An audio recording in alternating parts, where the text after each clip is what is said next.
अजी मस्त वजा झाला जी बापा, मान दुखली जी. एका घमेल्यामध्ये जिरली तुझी. कोणत्याही हालतीत पायावरची माती टाकून झाली पाहिजे. उद्या परा टाकायचा आहे जरा.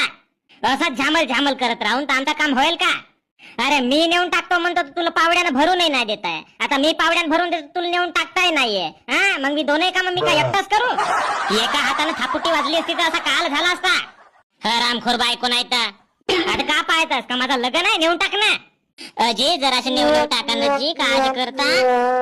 दारे तुला उबड्या पडतलं मारीन, समजलीस का? या मातीमध्ये गाडून टाकेन, तुझा पत्ता नाही लागल कोणाला. मस्त मान दुखते जी. हो मग मान वाकडी करू करू टीव्या पाहतेस तेव्हा तुझे मान नाही दुखन, आता तुझे मान दुखते. वा रे वा. हप्त्यास फूट अंडे, हप्त्यास फूट कोंबडी, हप्त्यास फूट बकरा. मटन खावाला तर दम नाही घेस ना, आणि आता टाकणं माती का नुसतं खावाच्याच कामाची होस? अरे खाना तसा दोन ना करा लागते, खाना खावाचा पण काम आहे तसंच करा लागते. मग एक टोपला माती टाकायला तासभर लागते तुला. घर ये इकडे. मी नाही जी, मी घरी जातो जी. आणि घरी जाऊन मग नुसत्या टीव्या पाहतो जी, खाना खात जातो जी, पाट्या वारवत जातो जी. धंदानं धडपडानं कोटी का वर पडा. सो बाई सो न रोजगार असतो. आणि बाई का केलीस तर धंदाच केलो.